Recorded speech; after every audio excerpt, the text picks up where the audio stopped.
इस फिल्म की कहानी लालच से भरी हुई है। कैसे कुछ लोग लालच करते हैं और आखिर में सब ही मारे जाते हैं। 1960 के एक छोटे से गांव में महात्मा और उसकी छोटी बहन मोहिनी हैं गरीब लेकिन मेहनती जिंदगी जी रही थी। महात्मा आयुर्वेद इलाज से गाँव वालों की मदद करती है, लेकिन उनकी कमाई को उनका शराबी अंकल चुरा लेता है। और दूसरी तरफ एक पुलिस वाला हफ्ता वसूली के बहाने से उनसे पैसे भी लेता रहता है। एक दिन इनके घर में कुआं खोदा जा रहा होता है। मजदूर को इस कुएं के नीचे एक और पुराना कुआं मिलता है। वो लोग गहराई नापने के लिए लाइटेन को बांधकर नीचे लटकाते हैं, लेकिन अचानक से ही लाइटेन भारी होकर नीचे खींचने लगती है और जैसे ही वो लोग ऊपर खींचते हैं उसे, तो उसमें एक मटका बंधा होता है जो कि सोने से भरा होता है और उस मटके के ऊपर एक कपड़ा होता है जिस पे लिखा होता है कोई और चीज भेजो। तो ये देखकर मजदूर का लालच जाग जाता है, तो वो ढेर सारी लाइटें देने के लिए चला जाता है। महात्मा और मोहिनी एक मुर्गी को उस कुएं में डालते हैं और इस बार फिर से एक और मटका सोने से भरा हुआ निकलता है।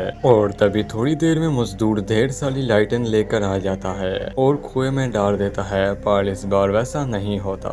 इस बार वही सारे लाइटें ही वापस आ जाते हैं। मजदूर बोलते हैं कि आखिर ऐसा कैसे हो सकता है, लेकिन मजदूर का लालच और ज्यादा बढ़ जाता है, तो वो खुद ही कुएं में उतरने का फैसला करता है। और जब फिर उसे बाहर निकाला जाता है तो एक ड्रम में बहुत सारा सोना भरा होता है, लेकिन मजदूर गायब होता है। ड्रम में एक चिट्ठी पड़ी होती है जिस पर लिखा होता है यही चीज नीचे भेजते रहो। महात्मा और मोहिनी समझ जाते हैं कि कुआं इंसानों की ही बलि मांगता है और इनका भी लालच बढ़ जाता है, तो ये अपने शराबी अंकल को ही कुएं में फेंक देती हैं और बदले में इनको और सोना मिलता है। और इसके बाद महात्मा पुलिस वाले को बुलाती है। महात्मा अरमोगन को एक सोने से भरी थैली दे देती है और बोलती है कि इसके बदले में मुझे एक लाश चाहिए। और पुलिस वाला बिना कुछ सोचे समझे हामी भर देता है और फिर वो लाश का इंतजाम करने चला जाता है। वो एक चोर को मार कर उसकी लाश ला कर इनको देता है। वो उसकी बॉडी को कुएं में डालते हैं तो कुआं ढेर सारा सोना देता है, लेकिन अरमोगन का भी लालच बेकाबू हो जाता है और फिर वो रात के टाइम मोहतरमा के घर घुसकर उनका सारा सोना लूटने की कोशिश करता है। और फिर तभी कुएं से एक डरावनी चुड़ैल बाहर निकलती है। वो कहती है कि मेरी भूख मिटाओ वरना मैं तुम्हें अपने साथ ले जाऊंगी।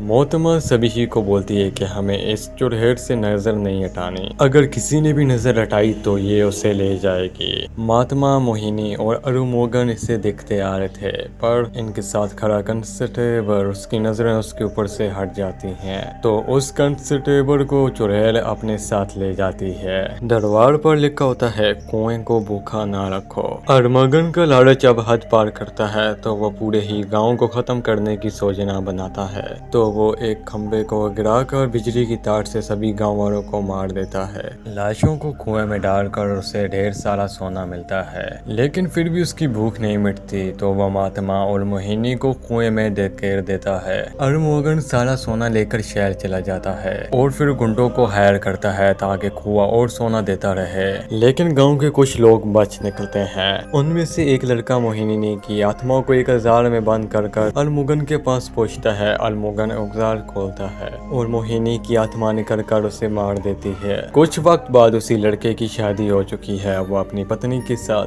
बिस्तर पर लेटा है। पत्नी पलट कर कहती है क्या मैं तुम्हें खूबसूरत लग रही हूँ। ये वही लफ्ज हैं जो महात्मा बोला करती थी। और कहानी यही सवाल छोड़कर खत्म होती है कि क्या महात्मा की आत्मा अभी भी जिंदा है। अगर आपको ये कहानी अच्छी लगी हो तो इस वीडियो को लाइक कर हमारे चैनल को सब्सक्राइब कर दें। और अब हम आपको मिलेंगे ऐसी नई कहानी में, तब तक के लिए गुड बाय।